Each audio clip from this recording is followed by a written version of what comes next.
Credit Union. Welcome to Good Money Moves, featuring Jenna Taubel from First Alliance Credit Union and Andy Brownell. Here's Andy Brownell on Rochester's News Talk, 1340 KROC AM and 96.9 FM. Good morning. Welcome to Good Money Moves on News Talk, 1340 KROC AM and 96.9 FM. I'm Andy Brownell, and I am joined by Jenna Taubel, Director of Brand and Digital Member Experience at First Alliance Credit Union. Good morning, Jenna. Hey, Andy. Last episode, we got together and tried to save some money on our heating bills and other utilities. What's the financial topic for today's program? Yeah, so today I have actually invited a new guest to join us from the Elder Network, and that is Kate Jiric from the Elder Network, to just share some really important tips and advice and even resources for those who are maybe caring for aging parents in the community. It's something I don't think we've really ever talked about, but it is a huge part of your finances when you have to start caring for your parents. So welcome to Good Money Moves, Kate. Do you want to just maybe share a little bit about yourself and the Elder Network with us? I sure can. Thank you so much for having me today, Jenna. I'm a lifelong resident of southeastern Minnesota. I'm married to Patrick and the mom of 3 adult kids. I am also a secondary caregiver for my parents and in-laws.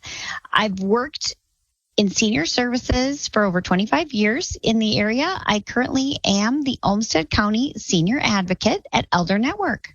So that's the experience I'm bringing with me to the table. And this is a passionate that is supported through, I'm so sorry. Maybe I could start over. Oh, no worries. Just go with. Can I say, yeah. So my position, I had passion instead of position. So my position is supported through granting dollars from the Southeastern Minnesota Area Agency on Aging. And my role is to support residents and caregivers of Olmsted County for information and referral needs. I'm the person that can actually, they can sit in front of and be with them for forms assistance. I spend a very good portion of my day conversing with caregivers about their needs and how they can best care for their loved ones. And the care receiver is often a parent, but it's really interesting as our times are changing. People are being caregivers for all kinds of individuals. There's other relatives, neighbors, maybe just a friend who doesn't have any support. So I talk to a lot of people about a lot of needs. Well, that's fantastic. And, yeah, I really love being a support to seniors and those, that are caring for them. And we are all where we are today because of what we have been given in our world for those that have gone before us. And it's a gift to be able to give back a little bit and support them to live their best life at this most vulnerable time in their lives for some. Elder Network, yeah. And, that's kind of our job at Elder Network. It's all about supporting our seniors and those that are supporting them. We're a small Rochester nonprofit that started almost 30 years ago as a peer counseling program, and we've gone to an organization that serves hundreds of seniors and caregivers yearly. We provide information, referral, caregiving supports of many kinds, respite care, friendly visiting, technology assistance, transportation to medical appointments, support groups, and education. And our mission is to help those 55 and better and their caregivers have the opportunity to thrive and lead rewarding lives. We try to do this by making sure that the cost is not a deterrent to meeting those needs. So we use a sliding scale fee for our programs that charge, and other things are free, such as our supports and my services. Oh, that's fantastic. So what would you say, Kate, in the experience you've had and the things that you've seen helping our community, what's the most important financial aspect of caring for aging parents or relatives that people should really kind of keep in mind? Well, I think that most important thing to keep in mind when discussing financial concerns in aging is that these are hard conversations to have, right? And there's sort of a role reversal happening here. And, and that can be really hard for the older adults. So I think about these issues as long-term care planning concerns. And we all need to have plans in our lives. And so when we're talking to those that we're caring for and we see aging around us, it's really good just to kind of think about that as a plan. What are we planning for? What do you want? And how can I help you in that process? So first, it's important that those that we are caring for are safe, of course. Mm-hmm. And second, we want to make sure that they can, that we as their caregivers can allow them some autonomy in the process of decision making. When you're going through this process, Kate, is there anything that I guess is often overlooked when it comes to the financial status or abilities of our parents or other people that we're caring for? Well, I think it's really a lot of folks do not have those advanced care planning items in place, like wills, financial powers of attorney forms, healthcare directives. And if you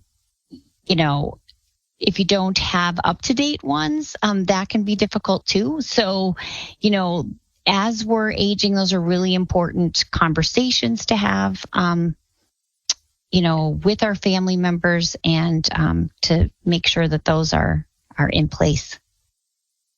Yeah. Absolutely. So when should you really start talking with your parents about taking care of them? I'm not sure the best terminology to use there, but when you have to step into that role as a parent to your parent, when do you start having that conversation? What are some moments that would say, hey, it might be time to have this conversation?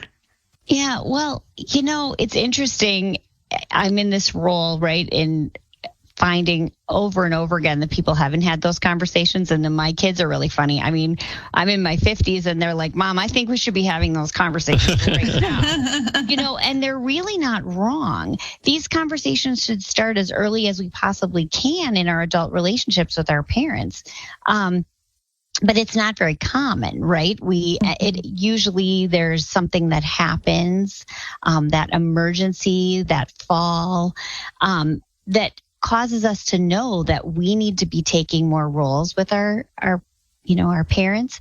And so, they're hard conversations. And I think it's important that we always remember that if we start by asking what they need and what we will be, able to do for them, it will be received better.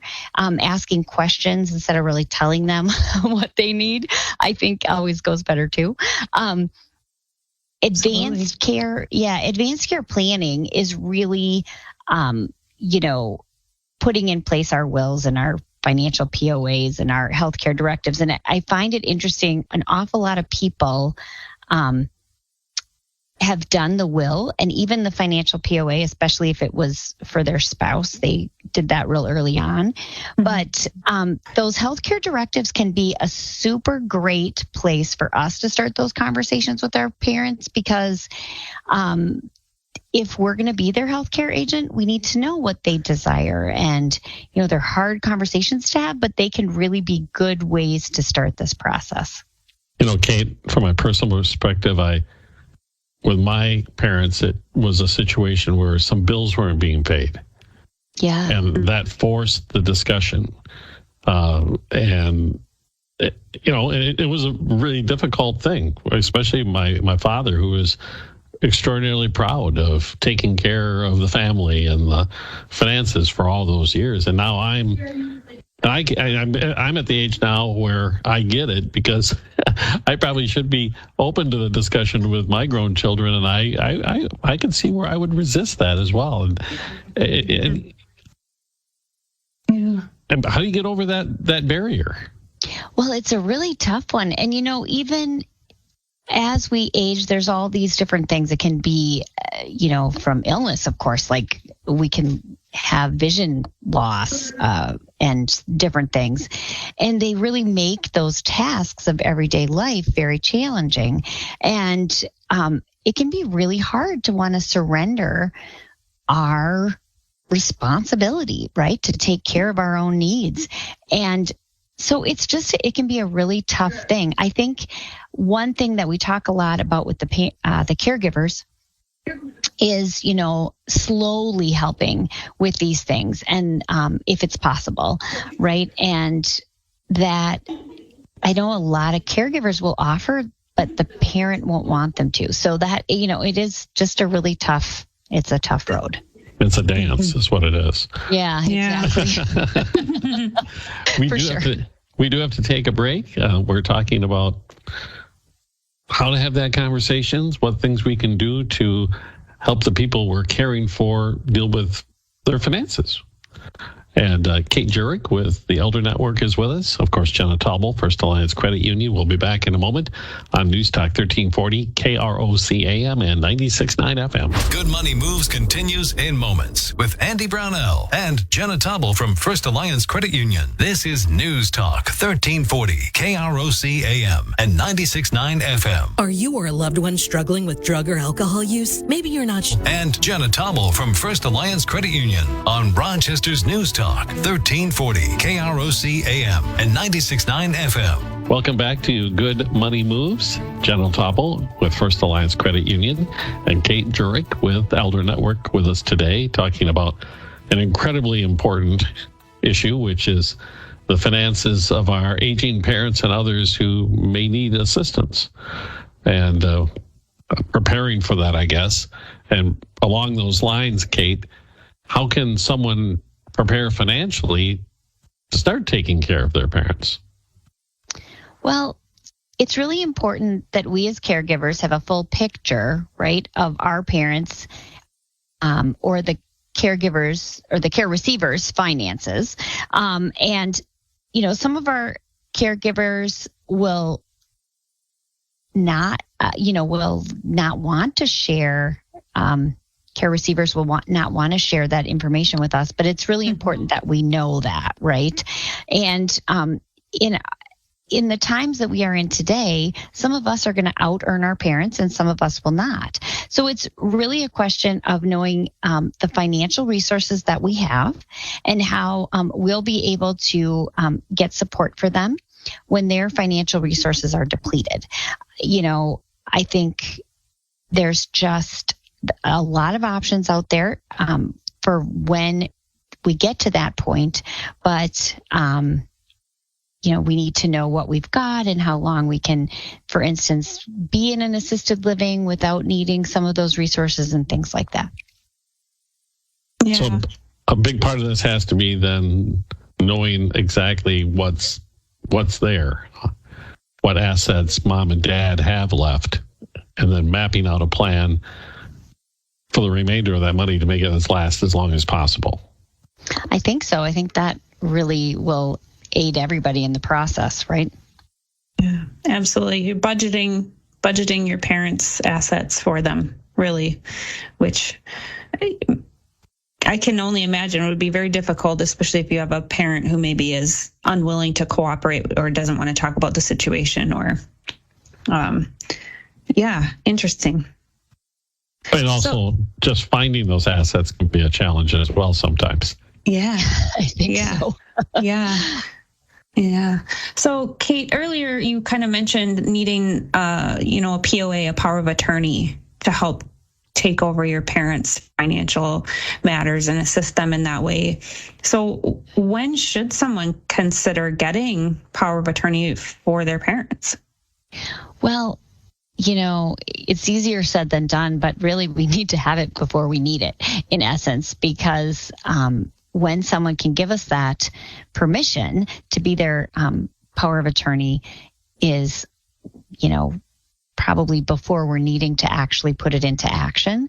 But so I think, as we've talked about, these conversations along the way, when there's transitions is really a good option, to start these conversations off. And maybe someone we know will pass away. And, I know a lot of people have implemented all of these things after somebody they know has had, in essence, a disastrous, passing situation. Like they didn't, have things, ducks in a row, so to speak. Mm-hmm. And so, being aware of, our parents' surroundings and their friends' circumstances and things, and just, utilizing those as an option for conversation, I think is a really good way to start sometimes. But of course, when we're having concerns about them, I know Andy had said, his dad wasn't paying his bills. So he knew that there's things that weren't being taken care of. That is definitely, if you don't have it by then, the times that you should be saying, hey, I want to give you the most autonomy possible in this process.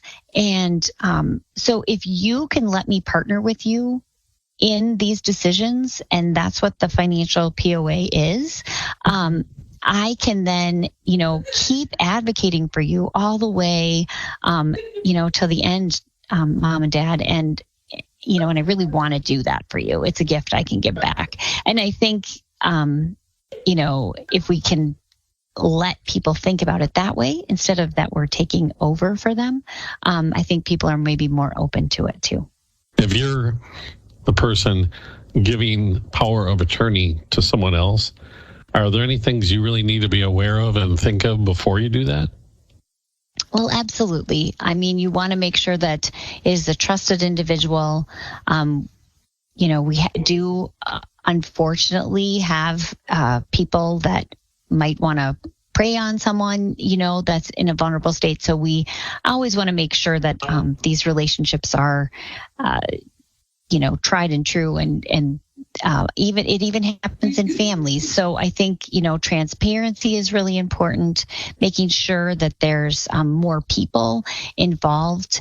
And now, a lot of times you'll pick a primary POA, and then you'll have an alternative, and there's accounting purposes and things that you have, you have to show people if you're managing someone's money, things like that. So I think it's, we're trying really hard to make it the safest and best we can for individuals. But I think we still, we need to have those things in place. What about on the other end, the person who is obtaining power of attorney? What kind of responsibilities do they have that they better think about before taking on those responsibilities? Well, and I probably am not the best person to go into all the, all the pieces of that, because these are legal documents. And, if you do have any concerns, certainly seek advice on, what would be the best. But I think the biggest thing to, and it can get a little complex. I've had a few situations where we just start laughing. We're like, oh my gosh, where, if someone was signed up as someone's POA, but not really acting that way at the time, maybe the bank accounts can get mingled or things like that. So just, open communication with your financial institutions is important, and things like that. All right. Well, we have to take another break already, so we'll get that out of the way, and we'll continue with Good Money Moves in just a moment on News Talk 1340, KROC AM and 96.9 FM. Good Money Moves continues in moments with Andy Brownell and Jenna Taubel from First Alliance Credit Union. This is News Talk 1340, KROC AM and 96.9 FM. I didn't think it was possible to meet someone like Susan. Andy Brownell and Jenna Taubel from First Alliance Credit Union on Rochester's News Talk 1340 KROC AM and 96.9 FM. We are back with Good Money Moves. News Talk 1340 KROC AM and 96.9 FM. Jenna Taubel, First Alliance Credit Union, always is with us. But today we are joined by special guest Kate Jiric with the Elder Network, and talking about taking care of our elderly family members or others who might need help with their finances. So take it away, Jenna. I know you have some more questions. Yeah, so you talked a lot about power of attorney before the break, which was fantastic information, but it did kind of make me start to think a little bit about, what are the issues that come with taking care of your parents that you should really be including maybe siblings in on a conversation around? Obviously, if you're an only child, it's just you. But if you come from a large family like I do, I've got 6 siblings. How do you involve them in that conversation around taking care of your parents and their financial state? Yeah, teamwork is always the best option. When you've got a lot of different people in the mix, is to have everybody on the same, on the same thinking. And often we don't come to the table that way.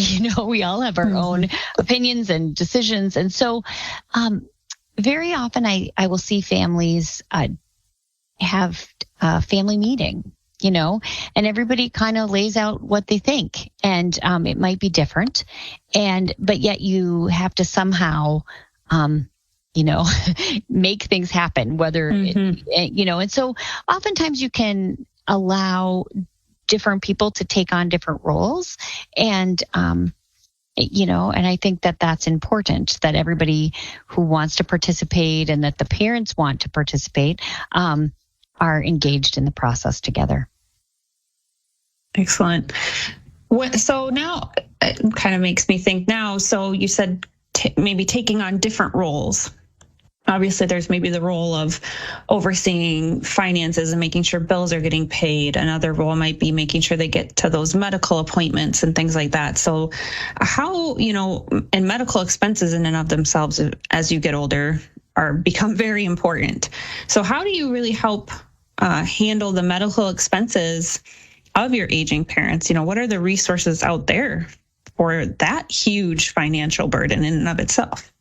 Right. Well, there's lots of levels, of our healthcare insurance under Medicare, and it's always important. And one of the reasons that the system is set up that way to have an annual review.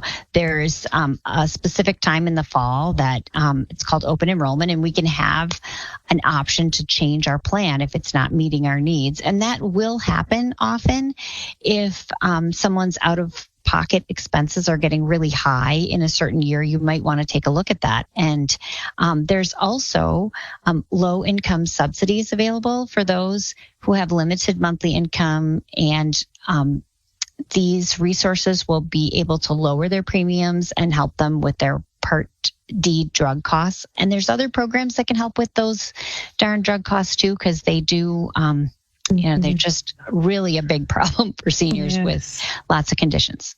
Absolutely. And those types of topics, I imagine, that's where the Elder Network can come in and help.